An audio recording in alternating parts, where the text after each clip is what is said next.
Bismillahirrahmanirrahim. Assalamualaikum warahmatullahi wabarakatuh. Waalaikumsalam warahmatullahi wabarakatuh. Alhamdulillah wa syukurillah ala nikmatillah. Asyhadu an la ilaha illallah wahdahu la syarikalah wa asyhadu anna sayyidana Muhammadan abduhu wa rasuluhu la nabiyya ba'dah. Rabbi shrah li sadri wa yassir li amri wahlul 'uqdatam min lisani yafqahu qawli. Amin ya rabbal alamin. Sedulur beriman yang dirahmati Allah Subhanahu wa taala, alhamdulillah kita bisa berjumpa lagi setelah sekian lama menghilang. Bisa menghilang, Ustaz? Ya, gitulah, karena kesibukan yang terus berjenjang ya. Tapi alhamdulillah hari ini saya bisa bersilaturahim ke sini dan insya Allah hari ini mudah-mudahan menjadi sebuah jalan menuju kepada kebaikan. Amin. Mudah-mudahan sedulur beriman yang ada di manapun, baik di Indonesia ataupun di luar negeri, semuanya pada sehat ya dan dimudahkan segala urusannya, baik dunia maupun akhirat. Amin ya Allah. Dan seperti biasa tentunya kita ditemani oleh orang yang sangat kita cintai, dimuliakan Allah Subhanahu wa taala, yaitu guru kita Ustaz Danu. Assalamualaikum guru. Waalaikumsalam warahmatullahi. Sehat ya guru? Alhamdulillah Ustaz. Aduh, maafin nih saya baru kesini nih. Kayaknya Bang Jai udah nungguin juga gitu. Umroh terus nih. Alhamdulillah, syukur. Bentar lagi haji ini. Insyaallah, mudah-mudahan ya sedulur ada yang mau berangkat juga. Amin. Bismillah. Oke, selain guru kita ada Bang Zai juga. Assalamualaikum Bang Zai. Waalaikumsalam Ustaz. Sehat ya? Alhamdulillah. Saya nanya, Ustaz sehat? Sehat, alhamdulillah. Selain Bang Zai ada juga guru kita ya yang tak asing lagi ya buat kita semuanya ya, Pak Tung. Assalamualaikum Pak Tung. Waalaikumsalam warahmatullahi wabarakatuh. Bagi kita sama-sama biru tapi ini lebih muda ya. Gradasi, kita gradasi. Lebih mudah. Berarti belinya baru banget gitu. Baru banget. Oke, mudah-mudahan semuanya sehat ya, dan insya Allah pada kesempatan kali ini sebelum dilanjut, guru banyak sekali yang masuk di ruang YouTube saya itu sampaikan salam buat guru. Kemudian ada yang bilang katanya kapan Ustaz Asep bisa muncul lagi dengan Ustaz Danu. Sekarang dijawab nih. Jadi salam juga dari mereka semuanya. Waalaikumsalam. Dan juga tidak lupa untuk Patung, untuk Bang Zai, semuanya salam. Ya. Oke, seluruh beriman. Tema kita kali ini insya Allah tentunya ini yang sangat diharapkan. Apa itu? Gini loh, setiap kita itu biasanya kan berharap punya rezeki yang berlimpah. Amin. Betul nggak? Betul. Jabatan yang diharapkan. Kecuali yang udah pensiun. Mungkin ada jabatan baru. Jabatan pensiun. Tetap bayar pajak. Bayar saja. Kemudian pengen keluarga yang sakinah mawaddah warahmah, kan begitu kan? Urusannya dimudahkan. Nah, ini kan semua orang itu selalu berharap begitu, siapapun itu. Cuma kan untuk mendapatkan itu pasti ada clue-nya, ada triknya, ada metodenya, ada tipsnya. Ya, kali ini saya mencoba untuk berpikir kira-kira apa itu yang membuat segala harapan kita itu ya dimudahkan sama Allah dengan semudah-mudahnya kan. Nah, saya teringat dengan satu hadis begini guru. Ridullah fi ridul walidain, suhtullah fi suhtil walidain. Ridho Allah tergantung ridho orang tua, murka Allah tergantung murka orang tua. Apakah hadis ini adalah salah satu ya solusi ya kalau harapan kita itu ingin dimudahkan kan begitu. Nah, dengan hadis yang saya bacakan tadi, mungkin guru bisa lebih memaparkan lebih luas lagi mengenai bagaimana sikap kita terhadap orang tua. Apakah ini juga salah satu yang akan menjadikan kita dimudahkan segala urusan? Gitu, guru, monggo. Iya. Bismillahirrahmanirrahim. Assalamualaikum warahmatullahi wabarakatuh. Waalaikumsalam warahmatullahi wabarakatuh. Amin. Alhamdulillah, memang yang namanya kita sebagai manusia tidak luput dari membutuhkan yang namanya rizki-rizki baik. Betul. Ya, salah satu rizki itu adalah harta, kan gitu ya. Istilahnya kalau kita minta kepada Allah Ta'ala, kalau boleh dicukupkanlah. Betul. Dicukupkan oleh Allah Ta'ala. Dicukupkan itu kita tidak terlalu pusing dengan keadaan, tapi selalu cukup. Cukup itu tidak akhirnya kan tidak berhutang. Yeah.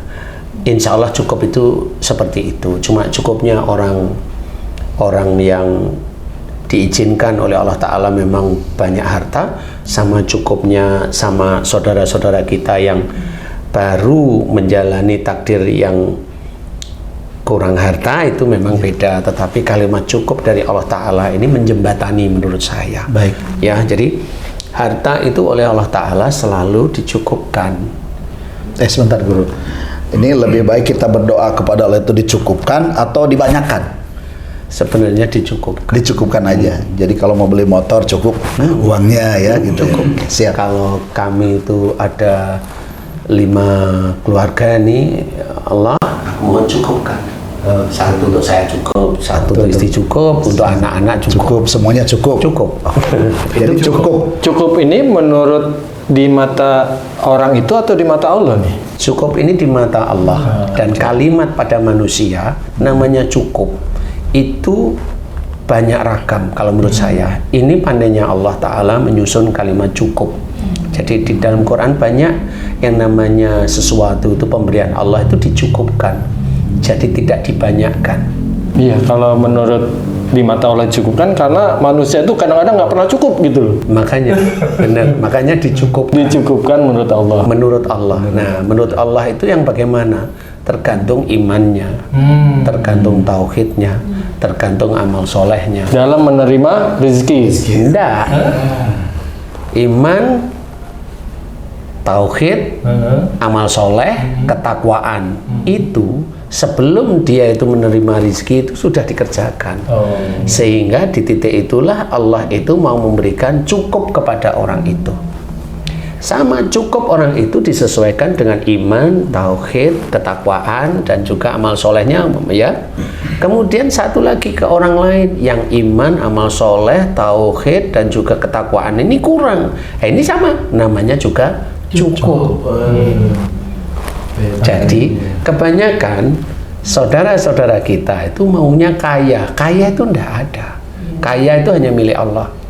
Harusnya dicukupkan saja. Cukupkan saja. Seperti itu. Persoalan kalau ada orang kaya diizinkan Allah, bisa saja. Tapi ingat, kayanya mereka belum tentu Allah itu ridho. Kan gitu. Kayanya mereka belum tentu Allah itu ridho. Tapi kalau yang cukup Allah ridho, ini yang kita harapkan. Jadi bagaimana Allah itu mencukupkan kita? Nah, satu, kita perbaiki keimanan kita, ketakwaan kita pada Allah Ta'ala. Sholatnya tertib ya, 5 waktu jangan ditinggal lah. Kalau udah orang Islam suka kajian sholatnya amburadul, itu udah, saya aja kalau dengar itu senyum-senyum sendiri. Nah, kalau ingin disayangi oleh Allah Ta'ala, paling tidak sholat 5 waktu jangan ditinggalkan apapun bentuknya, kan gitu. Nomor 1 itu sudah itu nih. Nah, nomor 2 apa? Yang jelas ya, jangan lupa mengenal Allah, yaitu mengenal Allah itu dengan membaca Quran, membaca tafsirnya, berpuasa di bulan Ramadan, berpuasa dan sebagainya, itu ibadah-ibadah. Kemudian apalagi mencukupkan itu sendiri,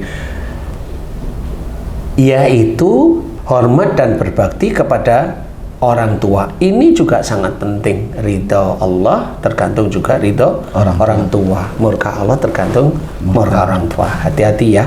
Pada saat ridho Allah tergantung ridho orang tua, beda dengan murka Allah tergantung murka orang tua. Ini beda ya, hati-hati ini. Jangan sampai hadis ini menjadikan orang tua itu merasa menang. Nih, kalau ridho Allah tergantung ridho orang tua, itu sebenarnya perbuatan baik kita, hormat kepada orang tua kita itu harus kita sejak awal. Kemudian apa? Ngeladenin orang tua semampu kita, ngeladenin orang tua semampu kita. Kemudian kalau orang tua itu punya keinginan sesuatu dan kita mampu, berikan dengan tanpa alasan apapun, dan nggak usah punya pikiran nanti dibalas besar oleh Allah Ta'ala. Nggak usah punya pikiran itu. Hormat dan ladenin orang tua semata-mata karena Allah Ta'ala. Karena kalau ada sesuatu yang kita inginkan dunia, berarti pada saat kita itu hormat kepada orang tua, berbakti pada orang tua, itu hanya untuk dunia. Jadi sama, hormat kepada orang tua, berbakti orang tua itu bisa menjadi pahala akhirat. Tetapi kalau kita hanya mengincarnya itu duniawi, ya bisa aja dikasih duniawi, pahalanya bisa aja dikurangi, diberikan. Karena apa? Karena yang kamu inginkan adalah harta. Bisa aja seperti itu, makanya nggak usah. Biarkan Allah yang ngatur. Ya, nah, hormati orang tua, berbakti pada orang tua ini banyak, dari mulai cara bicara, ngeladenin bagaimana, jangan sering ngeluh dengan orang tua. Apapun yang diinginkan orang tua, kalau kita mampu berikan. Kalau orang tua salah, tidak usah ditegur. Kecuali orang tuanya itu bertanya. Karena di titik orang tua salah itulah Allah itu menguji kita melalui orang tua kita yang salah. Jadi jangan kita merasa benar atau merasa baik sehingga orang tua kita itu salah, sehingga kita tegur, sehingga menjadikan hatinya sakit. Paham ya? Kalau hatinya sakit, repot masuknya ke kalimat belakangnya tadi, bahwa kemurkaan Allah tergantung murka orang tua. Nah, ini hati-hati bagi orang tua. Jangan sembarang memaki anak. Dasar anak kurang ajar. Nah, kalau besok anaknya jadi kurang ajar, sedih. Nanti kalau kamu begitu terus, kamu ketabrak mobil, tabrak beneran. Akhirnya uang orang tuanya yang ngeluarin uang lagi, kan gitu.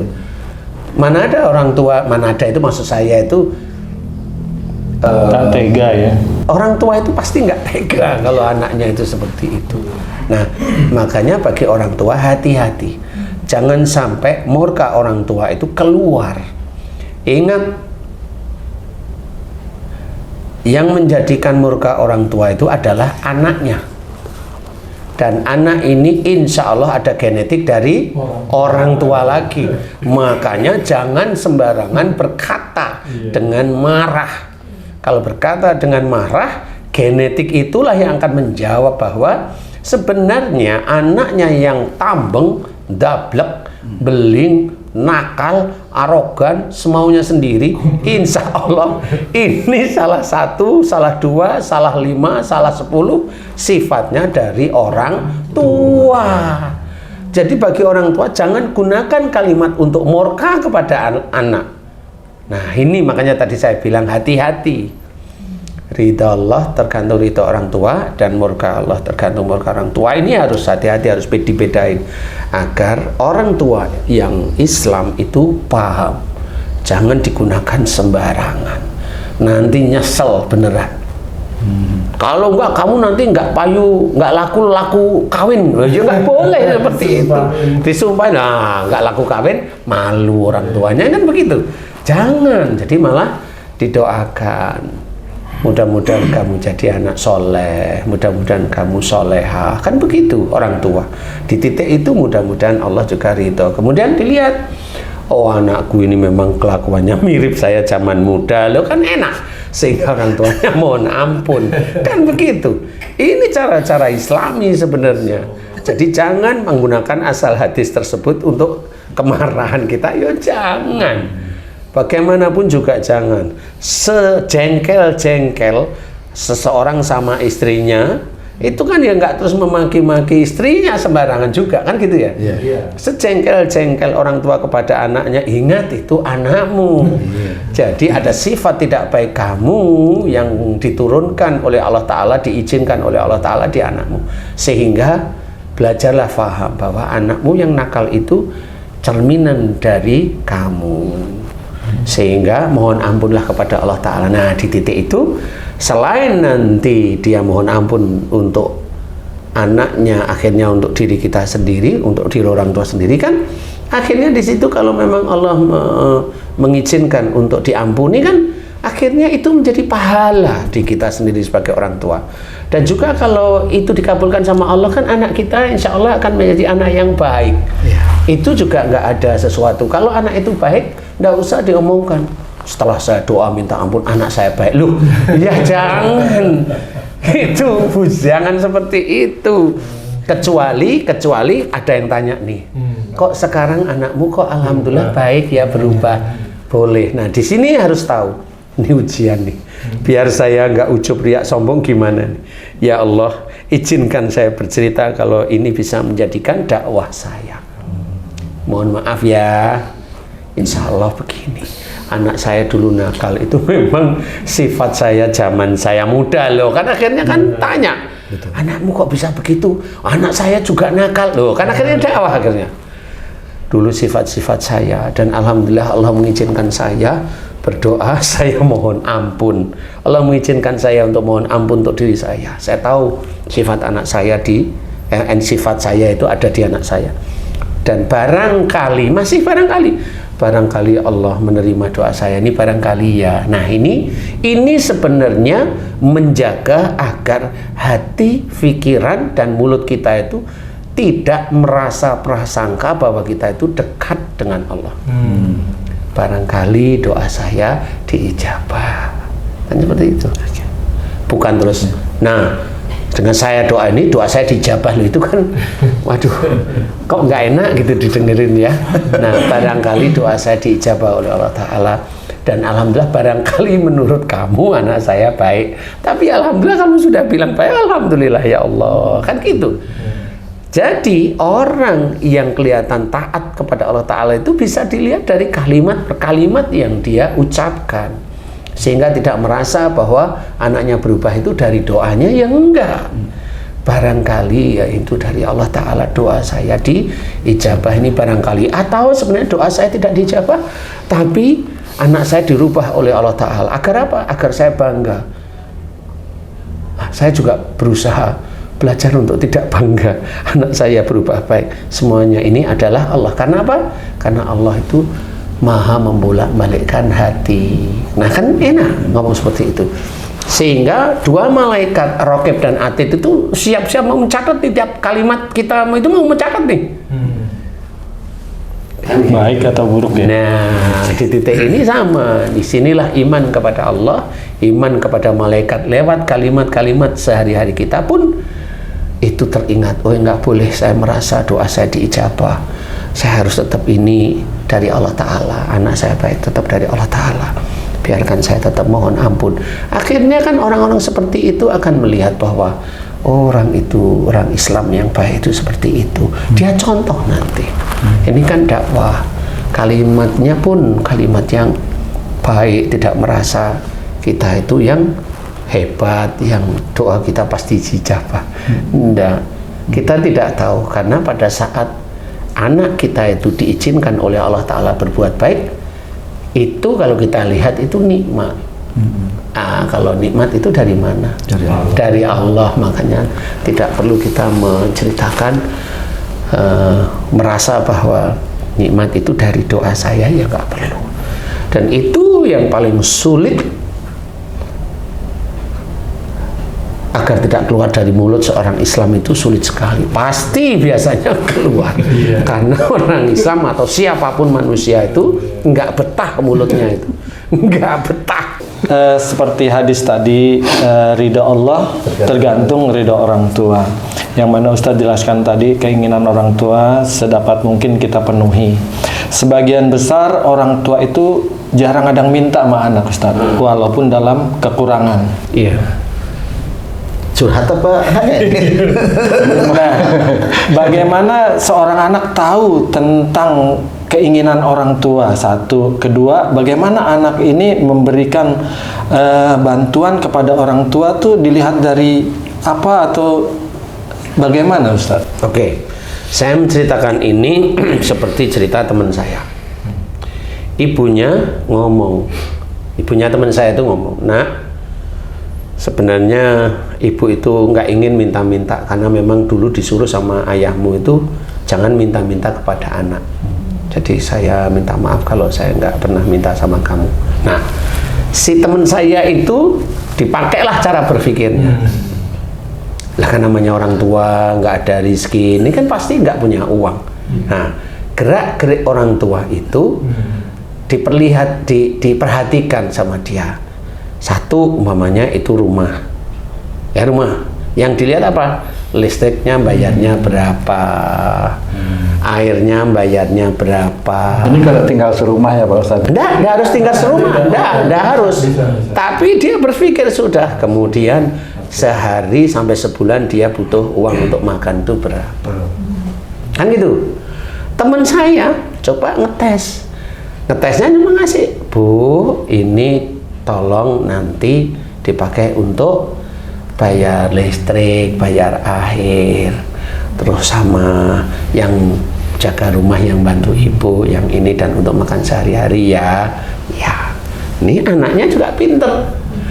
Tiap kali tengah bulan dia bertanya, ada makanan nggak di situ? Dia bertanya itu, tanya santai aja. Udah makan bu, udah pakai apa? Di titik itu si anak ini harus pandai dia, sehingga akan tahu bahwa oh ini baru ini ibunya nanti kalau jawab, kalau lagi nggak punya uang kan jawabnya pasti gerado-gerado, gagap-gagap gitu. Akhirnya di tengah bulan atau di minggu ketiga itu kan ketahuan kalau oh uang yang saya berikan kemarin kurang. Ini besok ditambah. Itu cara teman saya. Sehingga pada saat itu diulang lagi lah datang. Ini makan apa bu? Ini sambil bawa makanan. Tadi makan apa? Ini saya bawa ini. Padahal si anak ini sebenarnya hanya pengen melihat karena ibunya sudah pernah ngomong begitu. Dia nggak mau ibunya ngulang karena dia tidak ingin ibunya malu. Akhirnya dia yang aktif yang ibunya nggak tahu kalau ibunya itu ditanyain cuma beda redaksi. Akhirnya dia juga mengerti, akhirnya dikirimkan uang atau uang di mana ibunya juga bisa menabung seperti itu. Nah, cara ini memang sulit. Tapi bagi anak yang memang belajar taat kepada Allah Ta'ala, ini akan dikerjakan. Kenapa teman saya seperti itu? Saya menganggap teman saya dikasih hidayah aja sama Allah Ta'ala. Kalau kita mana kita berpikir seperti itu? Gak ada. Jarang seperti itu. Saya juga tanya sama dia, kok kamu bisa mikir seperti itu? Hidayah Allah aja. Karena ibu saya ngomong begitu kan saya harus berpikir. Saya juga nggak pengen ibu saya malu kalau saya tanyain, bu uangnya kurang apa enggak lah, kan nggak enak. Kan gitu. Nah di titik ini saya bertanya gitu, sehingga akhirnya ini salah satu cara nih Ci untuk mengetahui butuh atau tidak butuhnya orang tua. Ini cara loh ya, siapa tahu nanti haji itu lebih canggih lagi caranya, nggak tahu. Canggih itu kan gampang sih. Canggih itu apa? Masang kamera CCTV, dengerin suaranya. Nanti kalau tempat sholat ibu di mana, di sini, nah, teman-teman pasanglah CCTV dengan suara. Kalau doanya ya Allah, mudahkan aku mendapatkan rizki. Saya lagi kekurangan, sudah 3 hari nggak makan, datanglah. Itu canggih namanya, ya. Modern. Tapi yang seperti itu sangat jarang. Saya bercerita ini saya paham. Sangat jarang si anak yang mau memahami orang tua tanpa dia itu berkata, itu jarang. Kembali ke pekaan ya, berarti pekanya seorang anak itu memang ya harus dilatih gitu. Baik. Kemudian begini, sekarang sebagai orang tua menyikapi anak kan zaman sekarang itu mohon maaf bahasanya tidak sama dulu itu mungkin lebih sopan, lebih menghargai orang tua. Kenapa? Karena dari sisi pergaulan juga mungkin mereka kan belum terlalu over. Nah sekarang ini kan pergaulan juga ini ternyata merubah mindset. Nah ketika seorang anak yang seperti itu kemudian kita sebagai orang tua mau mendoakan, bahasa yang terbaik seorang tua mendoakan anak itu seperti apa sebenarnya? Saya itu kalau berdoa hanya cuma mohon jadikan anak saya soleh-solehah, cukup sudah. Jadi bukan saya itu cukup. Jadi bukan jadikan anak kaya, jadi ini bukan ya? Enggak. Cukup itu aja. Kalau mau tambahin aja satu, mudahkan segala urusan dunia dan akhiratnya. Amin sudah. Karena menurut saya soleh itu sudah menjembatani banyak sekali gitu loh. Nah kalau memang ini hanya umpama anak saya diizinkan oleh Allah Ta'ala soleh atau solehah di hadapan Allah Ta'ala, kan Allah nanti yang akan menjaminkan apa saja. Jadi mau dia nakal ya tetap aja doa kita mohon agar menjadi soleh atau solehah. Kalau kita tahu nakal tegur aja biasa. Kalau dia jawab santai aja. Bukan kenapa kamu menjawab, kan nggak perlu, santai aja biasa aja. Kalau dia menjawab senyum aja kayak saya atau kayak emaknya, santai aja. Kalau kan kita kan diuji di situ sama Allah Ta'ala. Iya kan? Yang dulu minta anak siapa? Tetangga kita. Kan enggak. Enggak, anak itu juga kita mohonkan kepada Allah Ta'ala. Ya, jadi pada saat anak itu ada, yaitu menjadi penguji orang tua. Makanya ada sifat-sifat yang tidak baik. Jangan jadikan itu adalah sesuatu yang menjadi kita marah, kita enggak. Kembalikan pada Allah Ta'ala bahwa itu sifat buruk kita. Mohonkan ampunan. Baik. Kalaupun ada sifat baik di anak kita melebihi sifat baik kita, ya jangan bangga. Itu kan ujian dari Allah Ta'ala. Berupa kebaikan. Berupa kebaikan, kan seperti itu. Oke. Sehingga kita tetap paham bahwa ujian itu ya di mana-mana. Ya anak kita yang nakal ya kita, anak kita yang baik ya karena Allah menguji kita, tetangga kita yang menarik kita ya ujian kita. Yang nggak menarik juga ujian. Yang nggak menarik kan nggak pernah dilihat itu. Jadi kita harus paham, kita itu diuji setiap saatnya, setiap harinya oleh Allah Ta'ala. Baik dengan keadaan, baik dengan anak, baik dengan istri, baik dengan tetangga, baik dengan teman sejawat, teman ini, itu ujian kita. Sehingga kita bisa nggak istiqomah, kita tetap ingat kepada Allah Ta'ala, mulai dari perkataan kita, mulai dari pikiran kita, mulai dari perilaku kita. Itu selalu ingat Allah. Ingat Allah itu gimana? Ingat ayat-ayat dalam Quran. Sehingga mau ngomong pun diatur, mau berpikir pun diatur, mau melangkah melakukan sesuatu pun diatur. Insya Allah seperti itu. Jadi yang harus kita ketahui bagaimana rizki akan diberikan oleh Allah Ta'ala itu sudah ada dalam surat Az-Zariyat. Wa fis sama'i rizqukum wa ma tu'adun. Di langit ada jalan rezekimu dan apa yang dijanjikan oleh Allah kepadamu.